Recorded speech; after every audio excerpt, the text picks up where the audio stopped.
there, science explorers! Get ready to spark your curiosity because today we're diving into the shocking world of electrostatics. Ever wondered why your hair stands up after rubbing a balloon on your head? Or why socks sticks together fresh out of the dryer? Well, it's all thanks to the Coulomb's law, electric field, and electric field lines. So buckle up, charge up, and get ready for an electrifying ride. Don't forget to stay positively charged. What is electrostatics? Electrostatics is the study of stationary electric charges and the forces between them. It explains how objects become charged and interact with one another through electric forces. Now let's begin with Coulomb's law.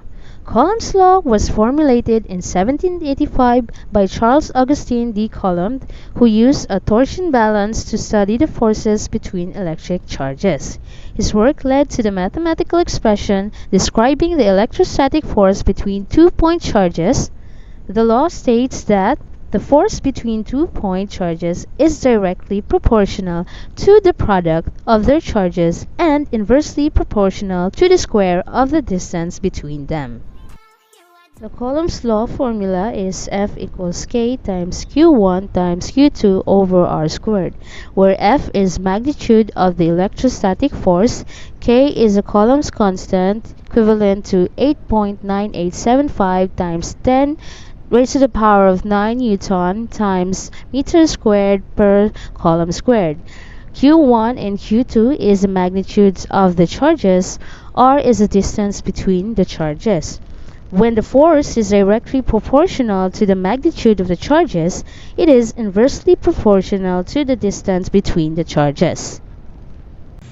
So now let's proceed to the 6 key concepts of Coulomb's law. First, we have electrostatic force. So this is the force between two stationary electric charges. It can either be attractive when charges are opposite. So this is an example of positive and negative charges, or repulsive when charges are the same. For example, positive and positive charges and negative to negative charges. So we have here an example, a balloon. The positively charged balloon induces a migration negative charges to the bits of paper, as you can see here in the picture. The second key principle is the force proportionality. As you can see here in the formula, there are two relationships you can get.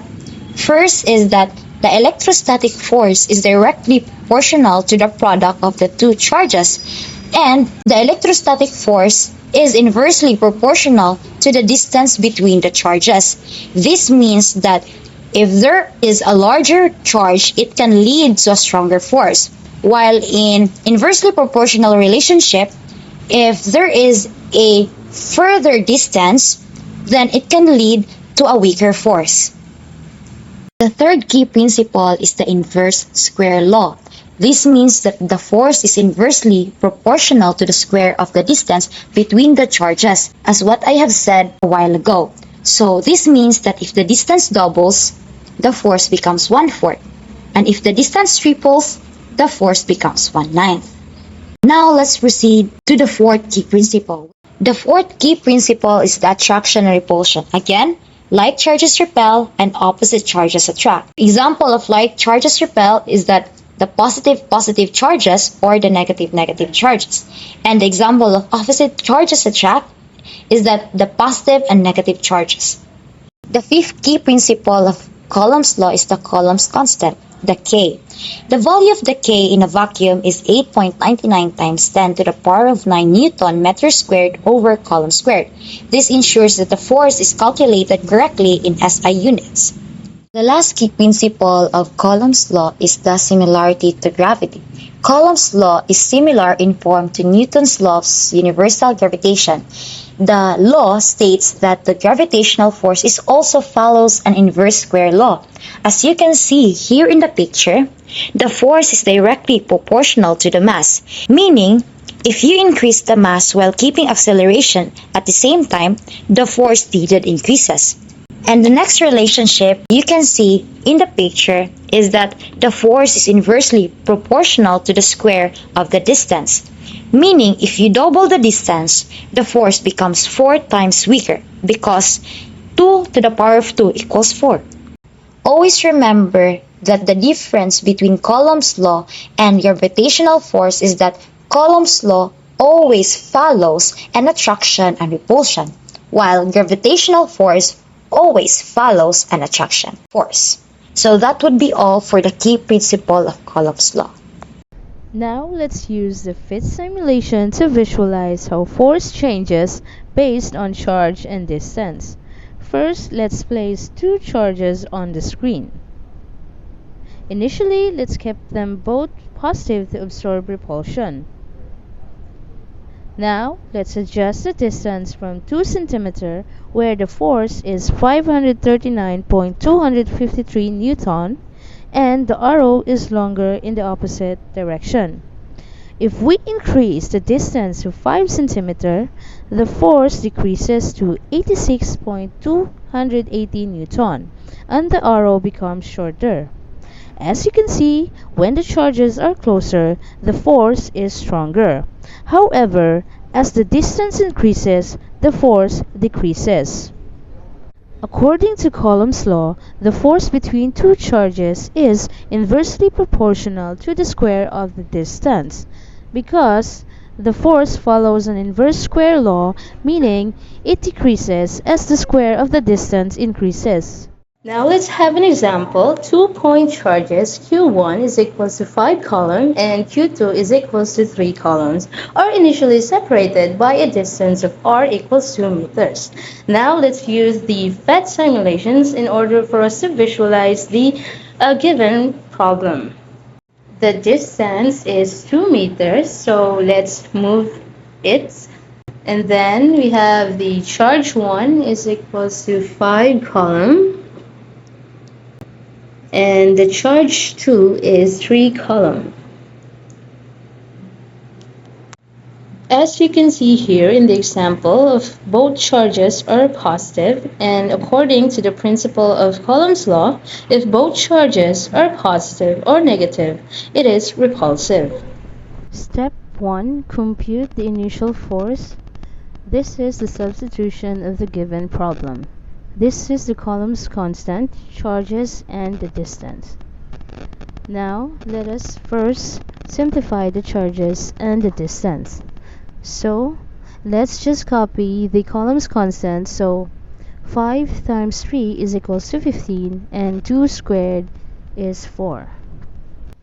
So, let's divide the charges and the distance. Again, just copy the Coulomb's constant.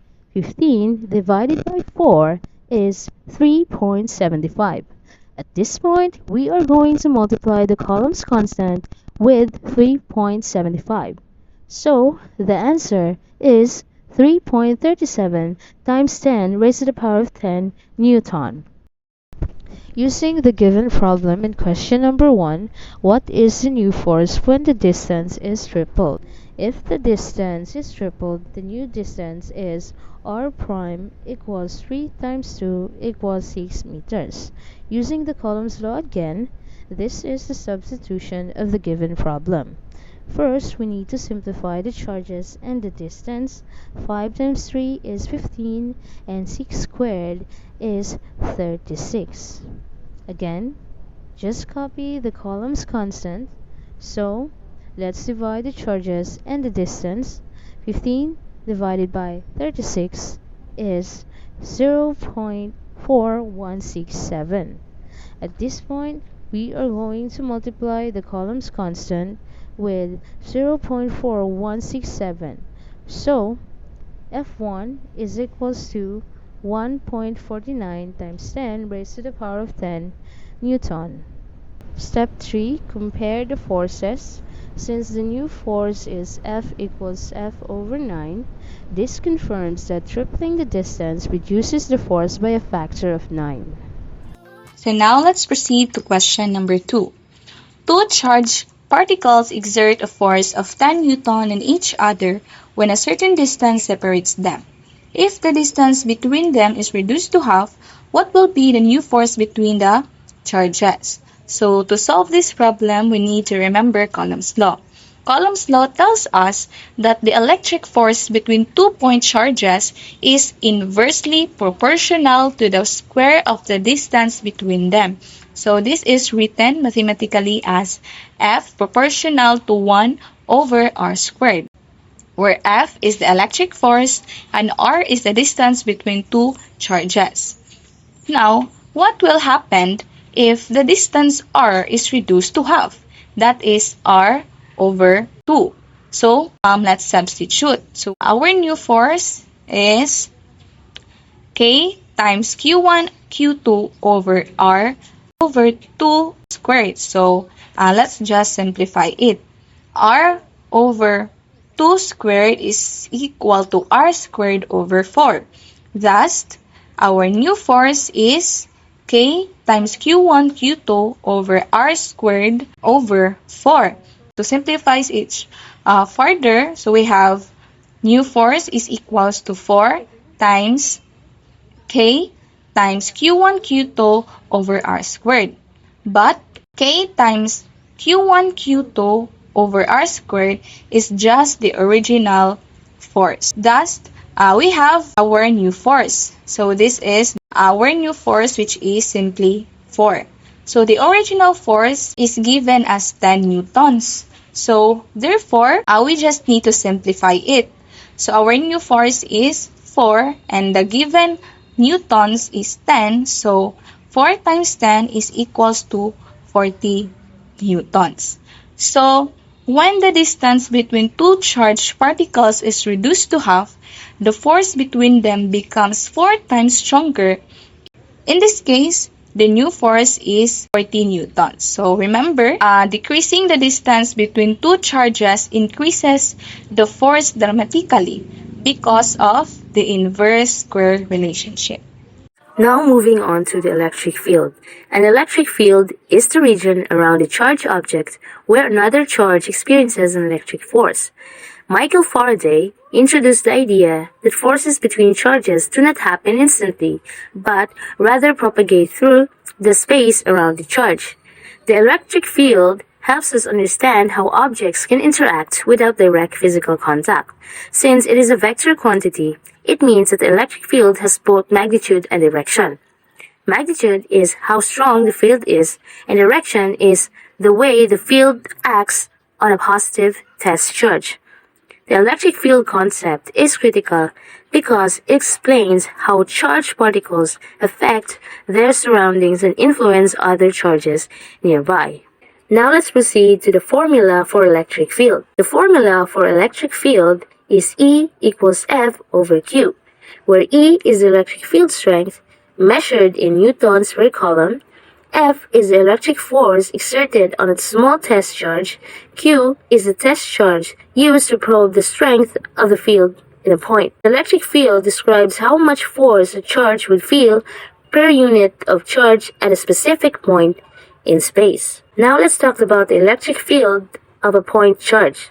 So for a single isolated point charge, the electric field at a distance from the charge is given by E equals Ke over Q R squared, where Ke is the Coulomb's constant, a fundamental constant that characterizes the strength Q of the electric is the amount of the source charge creating the field.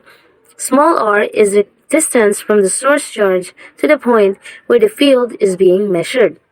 So the inverse square law shows that the electric field becomes weaker very quickly as you move farther from the source charge. Now let's have the direction of the electric field. The direction of the electric field depends entirely on the nature of the source charge. If the source charge is positive, the electric field lines points away from the charge. If the source charge is negative, the electric field lines points towards the charge. Field lines are useful tools to visualize how the electric force would act on a small positive test charge placed near the source. Let's have the superposition principle. The superposition principle states that the total electric field at any point in space is the vector sum of the electric fields produced by all the individual charges present. This means that each charge creates its own electric field independently. The result electric field is determined by adding up the contributions from all charges, considering both their magnitudes and directions. This principle is important because in real-world situations, we often deal with systems involving multiple charges rather than just one. Let's proceed to the uniform electric fields. A uniform electric field is one where the field has the same magnitude and direction everywhere. Such fields often occur between the two large parallel plates carrying opposite charges. In this case, the electric field is related to the voltage difference and the separation between the plates by E equals V over D, where V is the voltage potential difference across the plates and D is the distance between the plates. Now, this relationship helps us in understanding how potential energy changes in a controlled environment, like inside a capacitor. Now, let's continue to the relationship to electric potential. The electric field is closely linked to electric potential, also called the voltage. When a charge is placed in an electric field, it possesses electric potential energy similar to how an object in a gravitational field has gravitational potential energy. So moving a charge against the electric field requires work and increases its electric potential energy. Moving a charge with the electric field releases energy and decreases its electric potential energy. Understanding this relationship connects ideas of force, energy, and movement in electric field. In summary, the electric field provides a complete description of the invisible influence charge has on its surrounding. By understanding its strength, directions, and how fields combined are related to voltage, we build a strong foundation for exploring electric circuits, forces, and energy in electromagnetic system. Hey, hello everyone. So welcome to our PhET simulation of the electric field. So we all know that there are two different types of charges, the positive and the negative. So the arrows, let's put some electric field. So the arrows represents the electric field vectors, which shows the direction that a positive charge would experience a force. So this one. So the field lines point outwards from the positive charge. So like this, they point outwards from the positive and inwards towards the negative. So the density of the field lines indicates the strength of the electric field. So it is stronger where the lines are closer together. So let's put some example. Let's say, for example, there are two same charges that are present in the field. For example, the positive. What do you think will happen when two charges are present? Of course, they repel. So we can see here that they repel in the midline of the two same charges here. So next is let's proceed to the attracting portion of the field. So let's put one negative here and voltage. Midway between the red and the blue is where the attraction occurs here. So the field lines from the positive charge point outwards, meaning the positive charge placed in this region would move towards the negative charge due to the electrostatic attraction. So they attract. And the force experienced by the opposite charge create a dipole like this. Like it creates a dipole pattern with the strongest attractive force near to the center between them. So this one. So let's say, for example, let's put two positive and also two negative. Okay, so they create a different types of dipole. So lots of dipole here. Alright, so let's put some sensors to see where the attraction goes. Okay, so the strongest attraction where he pointed or it pointed. Okay, so that's all everyone. Now let's take a look at this question. If the charge producing the electric field is doubled, what happens to the field strength at a fixed distance?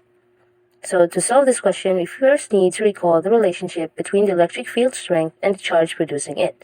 So the formula for electric field strength is E equals kq over r squared, where E is the electric field, k is Coulomb's law constant, Q is the magnitude of the charge, and R is the distance from the charge. This formula shows that the electric field strength is directly proportional to the amount of charge. If the charge increases the field strength, it increases as well. In this problem, it is stated that the charge is doubled, meaning the new charge is 2Q. Substituting this into the original formula gives new electric field is equals to K 2Q over R squared. When we simplify this expression, we factor out the 2 to get a new electric field. This clearly shows that the new electric field strength is exactly twice the original field strength. Therefore, the final conclusion is that when the charge producing the electric field is doubled, the electric field strength at a fixed distance also doubles. This is because the electric field is directly proportional to the charge while the distance remains unchanged. Now let's solve the second problem. We are given a test charge Q placed in an electric field with a strength of 200 newtons per coulomb. We are also told that the charge Q is 5 microcoulomb, which we must convert to standard units, 5 times 10 raised to the power of negative 6 coulomb. The relationship between electric force and electric field is described by the formula F is equals to QE, where F is the force experienced by the charge, Q is the magnitude of the charge, and E is the electric field strength. So first we need to calculate the initial force acting on the charge, substituting the given values into the formula. We have F is equals to 5 times 10 raised to the power of negative 6 times 200. We multiply that, then we get F is equals to 1 times 10 raised to the power of 3 Newton. This means the initial force acting on the charge is 1 millinewton. Next, the problem tells us that the electric field strength is tripled. So to find the new field, we multiply the new electric field is equals to 3 times 200 equals 600 newtons per coulomb. Now, using the same formula to find the new force, which is new force is equals to 5 times 10 raised to the power of negative 6 times 600. Multiplying these values, we have the 3 times 10 raised to the power of negative n Newton. Thus, the new force acting on the charge is 3 millinewtons. So in a conclusion, because the electric force is directly proportional to the electric field, when the electric field strength is tripled, the force on the test charge also triples. Initially, the force was 1 millinewton, and after tripling the field, it becomes 3 millinewton. So now, since we're done with electric field, let's talk about electric field lines. What is electric field lines? Electric field lines, it is a visual representation of an electric field, showing its direction and strength. Electric field lines, they originate from positive charges and terminate on negative charges. So now, let's go to the properties of electric field lines. As what I said, it starts in a positive charge and ends on a negative charges. They did not cross because they have a unique direction. The density of field lines represents field strength.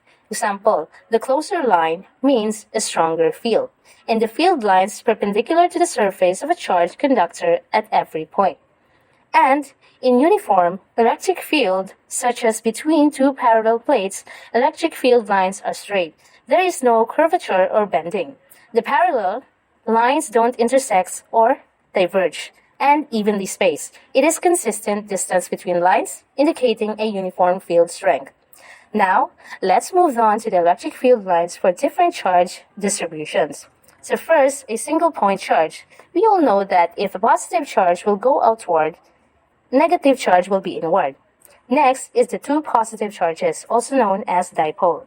This will curve from positive to the negative charge, and the strong field is where the lines are densest. Third distribution is the two like charges. Like for example, positive to positive or negative to negative. They will repel to each other. This distribution is zero field region or a neutral point. Last is parallel plate capacitor or the uniform plate. These field lines are straight and evenly spaced, indicating constant field strength, and plates outside is weak or nearly zero. So now, let's proceed to the application of electric field lines. So this electric field lines is applicable in understanding charge interactions. It helps visualize how charge, attract, or repel. Capacitors and electronic devices. It is used to study electric fields in circuits. Lightning and static electricity. Helps to explain charge buildup and discharge. And last, it's applicable particle physics. It's used to guide charged particles in acceleration. So in overall electric field lines, it is a visual representation of the electric field. And we see how the electric currents attract or repel. And also you can see it in a PhET simulation. 'Cause I'm better off without